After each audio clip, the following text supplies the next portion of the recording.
ఆచార్య నాగార్జున విశ్వవిద్యాలయ అధికారులు పొదుపులో మిగతా వర్సిటీలకు ఆదర్శంగా నిలుస్తున్నారు. పోతే పోనీ అంటూ గత పాలకులు తక్కువగా వదిలేసిన ఫర్నిచర్ను ప్రస్తుత పాలకులు తక్కువ ఖర్చుతో మరమ్మతులు చేయించారు. పాత వాటిని పునరుద్ధరించడంతో వర్సిటీకి సుమారు 40 నుంచి 45 లక్షలు ఆదా అయింది. గుంటూరు జిల్లా ఆచార్య నాగార్జున విశ్వవిద్యాలయంలో గత ఏడాది న్యాక్ బృందం పర్యటించింది. ఆ బృందం క్లాస్ రూమ్స్, ఇతర విభాగాలకు వచ్చినప్పుడు విరిగిన కుర్చీలు, బల్లలు, టేబుళ్లు, బీరువాలు వంటివి వారి కంట్లో పడితే న్యాక్ గ్రేడ్ తగ్గుతుందనుకున్నారో లేక కొత్త ఫర్నిచర్ కొనుగోలు చేస్తే కమిషన్లు వస్తాయనుకున్నారో ఏమో. అప్పటి వర్సిటీ అధికారుల ఆదేశాలతో కొద్దిపాటి మరమ్మతులకు గురైన ఖరీదైన కుర్చీలు, ఇనుప బీరువాలు, టేబుళ్లు, ఇనుప మంచాలు, విజిటర్ చైర్లు, ఎగ్జిక్యూటివ్ చైర్లు, ఇతర ఫర్నిచర్ను ఆగమేఘాలపై గదుల్లో నుంచి బయటకు తీసుకొచ్చి ఖాళీ స్థలంలో గుట్టగా పడేశారు. ఇక వాటివైపు కన్నెత్తి చూడలేదు.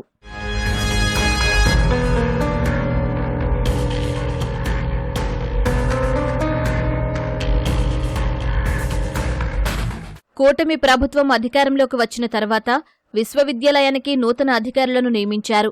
ఇన్ఛార్జ్ రిజిస్ట్రార్గా బాధ్యతలు తీసుకున్న సింహాచలం పాడైపోయి గుట్టగా వేసిన ఫర్నిచర్ను గుర్తించారు. వాటిని విక్రయిస్తే ఎంత డబ్బులు వస్తాయని అడగ్గా కనీసం 2 నుంచి 3 లక్షలు వస్తోందని అధికారులు చెప్పారు. వినియోగంలోకి తెస్తే ఎంత ఖర్చవుతుందని తెలుసుకున్నారు. తన ఆలోచనను వర్సిటీ వీసీ ఆచార్య గంగాధరరావుతో పంచుకోగా వెంటనే వినియోగంలోకి వచ్చే సామగ్రిని మరమ్మతులు చేయించాలని ఆదేశించారు. వెంటనే విరిగిన వాటికి మరమ్మతులు చేసి రంగులు వేసి నూతన ఫర్నిచర్గా తయారు చేయించారు.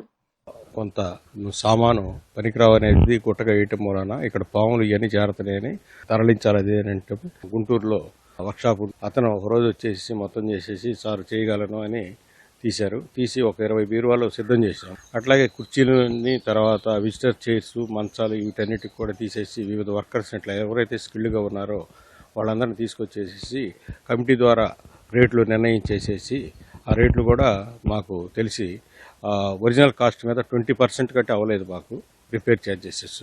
మొదట అక్కడ జంక్ క్లియర్ చేయమని మాకు ఇన్ఫర్మేషన్ వచ్చింది. ఒకసారి రిజిస్ట్రారు, రెక్టారు, వీసీ గారు అందరము చూడటం జరిగింది. చూడిన తర్వాత అయ్యో మన ఇంట్లోన వస్తువులైతే ఇలా పడేస్తామా, ఇంత దీనస్థితిలో ఉన్నాయేంటి, ఏమైనా అవుతాయేమో, బాగుపడతాయేమో, కొంతైనా యూనివర్సిటీకి ఉపయోగపడతాయేమో అని మేము మొదలు పెట్టడం జరిగింది. ఇవన్నీ కూడాను 7,50,000 రూపాయలతో మేము తయారు చేసాం. ఇంచుమించు నియర్లీ 50 lakhs రూపీస్ సామగ్రి అంతా ఇక్కడ పడి ఉంది. అదంతా మేము యూజ్ఫుల్లోకి తీసుకురావడం జరిగింది. పాడైపోయిన ఫర్నిచర్ను విశ్వవిద్యాలయంలోనే మరమ్మతులు చేయించడంతో నెల రోజుల వ్యవధిలోనే 70 బీరువాలు, 160 ఎస్-టైప్ చైర్లు, 80 వుడెన్ కుర్చీలు, 100 స్టూడెంట్ కుర్చీలు, 110 మంచాలు పునరుద్ధరించారు. వీటిలో నూతన బీరువా కొనుగోలు చేసేందుకు కనీసం 30,000 పెట్టాలని, అంతకంటే పాత వాటికి మరమ్మతులు చేయడంతో కేవలం 5,000కే బీరువా అందుబాటులోకొచ్చిందని వర్సిటీ సిబ్బంది చెప్పారు. ఈ షెడ్ల వైపు వచ్చినప్పుడు నాకు చాలా పెద్ద డంపింగ్ స్క్రాబ్ కనపడింది.